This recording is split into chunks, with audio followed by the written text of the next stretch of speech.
What is up, my friends and fellow busy bees? Today I'm bringing you 5 more mistakes to avoid making on your furniture makeovers. If you missed it, I recently did episodes that included mistakes to avoid when paint washing and mistakes to avoid when it comes to your furniture hardware. So I will link those in the description of this episode in case you missed it. Make sure you go back and listen to those. But today we have 5 overall mistakes to avoid, the majority of which have to do with the preparation of the piece because, spoiler alert, it's kind of the most important part of the makeover. And I hope by the end of today's episode you will be able to avoid those mistakes to ensure that you have a beautiful looking, long-lasting piece that looks great for years to come. The first mistake you're going to want to avoid on your furniture flip is only cleaning the outside of a piece, since that's all that you see. So we're essentially talking about the top and the sides of a piece, whether it's a dresser, a nightstand, a side table, whatever it is that you're working on. The majority of your attention is probably going to go to those spots because when you look at a piece, it's the first thing you see. So that may be the only thing that you end up cleaning. But that is a mistake because the back, the underside, the inside of that piece could be equally, if not more, dirty than the top and the sides. Because if we're talking about the underside of a piece, for example, that's often where little critters can get into. There might be some cobwebs, dust from the years. It's not usually a part of a piece that people are paying attention to when they move a piece around and they're trying to clean it up. Most people aren't flipping their furniture upside down to make sure they clean the bottom of it, so although the tops and sides may have gotten a wipe over the years, the chances of the underside being neglected are pretty high.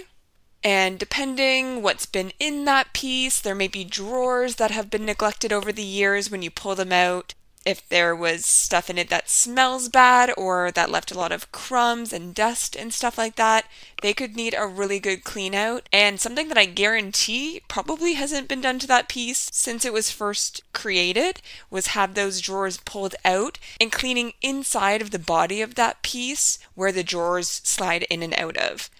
That's usually the spot where you will find any sort of hidden treasures that may come with the piece, whether that means somebody's old socks, photographs, dead bugs, you name it.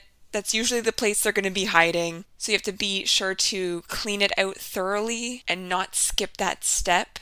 Because especially if you're going to be selling that piece, you do not want a client to come across those things. That's not really the warm welcome of a pre-loved piece that they're looking for. And even if you are cleaning that when you first get the piece, make sure that you revisit those spots right before you are done with the piece as well, because during your makeover, there can be sanding dust and other stuff that is in the air as you're doing the makeover that can land and get into those spots as well. So you want to make sure that's really thoroughly cleaned out before you finish it up or sell it off. And all of these little hidden things, this dirt, this grime, this life that it's had, you should be seeing this when you are taking everything out of the piece at the very beginning. Because when you first get that piece and you start working on it, the cleaning step involves you taking everything out of that piece, typically taking the doors off, definitely taking the drawers out so you can see every part of the piece to see if there's any repairs that need to be done, and so you can get at every single angle of it. So make sure that you are not skipping that step and that you are cleaning the entirety of that piece. Ultimately, you want to refresh the inside of that piece as much as the outside so that it feels as close to new as possible for the person that's going to be purchasing or living with that piece, even if that means you. So make sure that you're getting rid of any stenches or odors that may be in the piece. You want to try and moisturize and revive any of the wood that may be inside that piece, so drawer bottoms, drawer sides, the inside of the body of the piece. Make sure you're giving it all a sniff. Make sure you are addressing it all and bringing it to as close as new as possible given the piece that you start out with.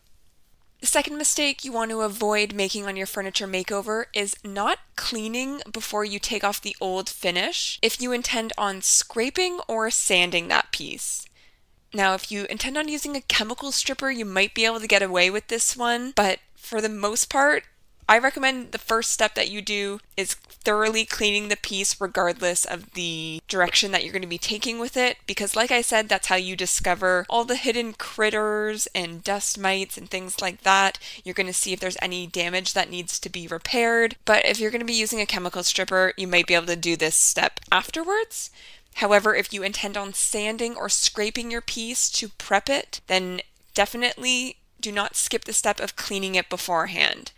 And there's a few reasons for this. So if you're going to be cleaning with TSP, which is trisodium phosphate, not only does that thoroughly clean the piece and get rid of any dirt and dust and grime and oils that may be on the piece, it also deglosses it, which is going to make your life so much easier and cut down on some time if you intend on scuff sanding the piece or are just trying to get that old finish off in general. It gets rid of the glossiness that may be in that final finish or the factory finish that's on there, and so it can give your scraper a little bit more teeth to get into. It can help cut down on sanding time if you intend on sanding, or if you're just going to be scuff sanding, it kind of does like half the work for you, so it's perfect.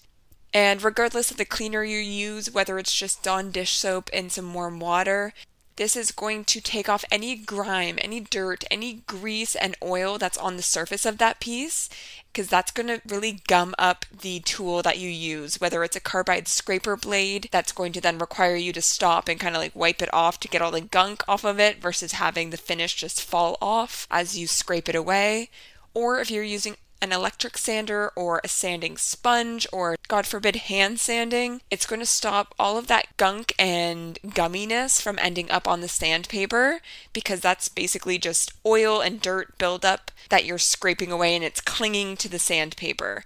If you have thoroughly cleaned the piece and let it dry before you go in and do any of that sanding, you won't get any of that, or if you do, it'll be very minimal in comparison to what it would have had on it had you not cleaned it beforehand. And often it doesn't maybe look like the piece needs to be cleaned. Like to the eye, it looks like it's clean. You know, you don't see any noticeable blackness or dirt or anything like that. But you will be surprised how much dirt and grime can be hiding on those pieces. So take the time up front, give it a good thorough cleaning, because it will be more money out of your pocket in the end if you don't. You're going to have more time spent on that project if you're going to have to stop, wipe off your blade, or switch out your sandpaper sheets, which also means you're using up more supplies, which is less money in your pocket because you're spending more on the supplies on that piece. And the more time you spend on that piece, it cuts into your profit margins because you could have otherwise been working on other pieces to be selling or doing commissions for other clients. So that's less profit. So if you want to look at it from a business perspective, you need to be cleaning it first and foremost if you want to ensure that you are getting the best returns possible on that piece. And the last reason you want to ensure that you're cleaning it beforehand is if you're going to be using an orbital sander specifically, obviously that's going to cut through a lot of whatever dirt and grease and grime might be on there, cut through the old finish, and get to the wood underneath a lot quicker than the other options. However, if there's dirt and grime sitting on the surface of that piece and you go in with an orbital sander, for example, that's going to eat away at the old finish, but it's also going to push whatever dirt and grime is left on there into the surface of the presumably wood piece or whatever it is that you're working on. So if there's any of that dirt and grime that's on that sandpaper pad, as it's turning on your piece, that's just working that into the wood fibers or the fibers of the material that you're sanding down. And that's going to be really difficult to get away once it's in there. So save yourself the hassle, clean first, get rid of it, and then you can work away at removing the old finish and it will look as good as possible. The third mistake you want to avoid for your furniture makeovers is going in directly with paint on a piece before at least scuff sanding it, at a minimum. And I know there are so many paints out there and it says, no sanding required, no prep required, just pop some paint on it, this is the product you need. And I know they say that, and you know what? There may be a couple instances when that's the case and it holds up fine. However, not all of them, and do you want to bet on the fact that you happen to have one of those pieces that maybe it'll be okay? Or do you want to use that product potentially waste the money only to then realize that, oops, no, it actually isn't sticking the way I want it to. I'm going to have to knock all that back and then start from scratch and use twice as much product, use up twice as much time, and probably get frustrated in the process. I'm going to go ahead and venture a guess and say no. I get it. There's a lot of paints on the market. Different companies want to differentiate themselves and give themselves an upper hand in the market, and I totally get that. But regardless of what the paint says, it might still be a great paint on its own. Maybe it's a specific color or finish that you love. Still get that paint. That's totally fine. There's some all-in-one paints that I love, and they have a certain color that I can't find elsewhere. So I still use those all-in-one paints. I just don't rely on it to do 5 things really well all at once. And instead, I use it for what it is, a paint, and I still go in and do the proper prep and put a top coat on after the fact because I know that those products perform well for me and my clients and they hold up long term. It's always going to adhere better if you take the time to do the proper prep work because potentially without any prep, that paint would have gripped well to that piece that you're working on, but the chances are that unless it was already a previously prepped piece, it's probably a little bit too glossy for that paint to hold on really well long term, especially if it's a high use piece like a table or a desk or dresser top, something that's getting a lot of wear and tear. If you're just putting paint over a glossy finish, 9 times out of 10, it's going to start to show the wear pretty quickly. So avoid skipping that step and make sure you thoroughly prep.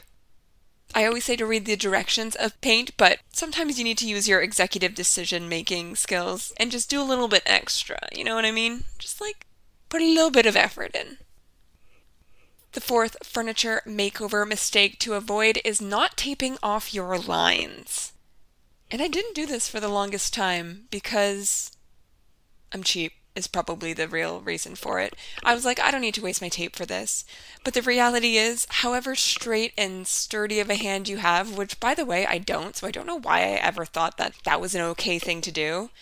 But no matter how straight of a line you can draw or how smooth of a line you think you can make, having tape is always going to be a straighter line. It's an unfortunate reality, but just tape it off. So when you're looking at a piece and you're trying to mark off where the drawers go in and kind of where should be a break between the wood, the inside of the body of that piece, and where there should be a bit of a lip of that color because you'll see it when the drawers are in there a little bit. Use a piece of tape, put it down, measure it if you need to make sure it lines up straight, make sure you're doing it evenly for all of the drawers, whatever you need to do, make sure you tape it off. And when you're looking at something like a dresser, for example, for the inside of the body of that piece, obviously when you're looking at it, you're not going to notice the upper lip of that piece. And so often it's easy to miss that or to think that it's not important to paint, but I would recommend painting that personally. Again, if there's not a natural break there, you can tape it off to just paint, the half that's closest to the outer edge of that piece. But even if it's not readily apparent when it's standing upright, when your client goes to load that into their vehicle, it's going to be on its back and upside down. So those little details will be apparent to them. And it just looks so much nicer and more professional and finished off if that has been painted and there's straight lines and there's not any like rough paintbrush lines, just haphazardly marking it off. Take the time, use the bit of tape. It's like 10 cents worth at the end of the day. Tape it off and make sure you get it nice and opaque before you remove the tape. It will look so much more seamless, professionally done. Take it from me. I was wrong before. I have come around and I've now seen the light. If you heard my last podcast episode, then you know that the tape that I use to do this is no longer painter's tape, but frog tape, because it makes such a crisper line. It holds on so much better. It's a little bit pricier marginally, but I find that it's so worth to invest in that product versus using painter's tape that's sometimes not very sticky. Sometimes it bleeds through a little bit on the edges, and I just don't get a consistent product with it. So frog tape is always my recommendation for that. And the last mistake to avoid on your furniture flips is not adding a protective finish to your pieces that are going to be sold. And I specify that are going to be sold because if you're just doing a furniture makeover for yourself, although I still would recommend putting a top coat, you do you. At least you know and you're aware that it may not hold up quite the same as a piece that is properly protected. So move forward at your own risk, but I always recommend adding a protective top coat. It's always going to add more durability and longevity to your piece, especially if it's somewhere in a high traffic area or it gets a lot of wear and tear, like the top of a dresser, a tabletop, a desk, stuff like that. Make sure that for yourself, if you're keeping the piece, and also for your clients, that you let them know of the curing period that is required for pieces, which is 21 to 30 days, where you do not want to keep anything on that piece. Ideally, if you can, have the drawers open a little bit on the piece so there's no product to product parts of the piece butting up against each other, because while they cure to the piece, you don't want them curing to each other, because that's how you get that stickiness and like the tacky drawers and stuff like that when you pull them out. It's because they didn't properly cure on their own before being put together, and it can end up peeling and having other sort of issues that happen. So make sure you're making that readily apparent to your clients who purchase your pieces, and also put that in the back of your mind for yourself if you're doing a piece to keep in your own home. For top coats, you can go back and listen to Topcoating 101, which gives a breakdown of all the different top coat options that are out there and talks about some of my preferred brands and things that I use. I typically use a water-based polyurethane. You could also get away with adding a wax, although that would need to be reapplied and upkept yearly, ideally, if you want it to stay durable long term. There's also options like lacquers, polyacrylics. So go back and listen to that episode if you want a deeper dive on that, but do not skip the step of adding some sort of top coat for added durability. And like I said, even if it's a product that is sold and marketed as having everything in one, there's stain and poly mixes, there's paint and poly mixes where it's like no top coat needed for this paint. It may be that holds up, but do you want to roll the dice? Probably not, especially if you're going to be selling the piece, so always add a top coat after the fact. It cannot hurt to give it more protection, even if it may have already been protected enough on its own. Worst case, it's overly protected and not under protected, right? Better to be safe than sorry.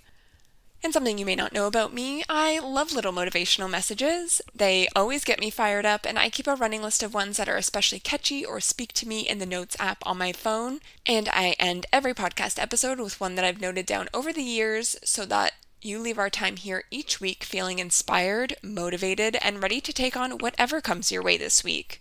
So this week's Mel's motivational message is from Glennon Doyle, author, podcaster, etc. And it is: be messy and complicated and afraid and show up anyways.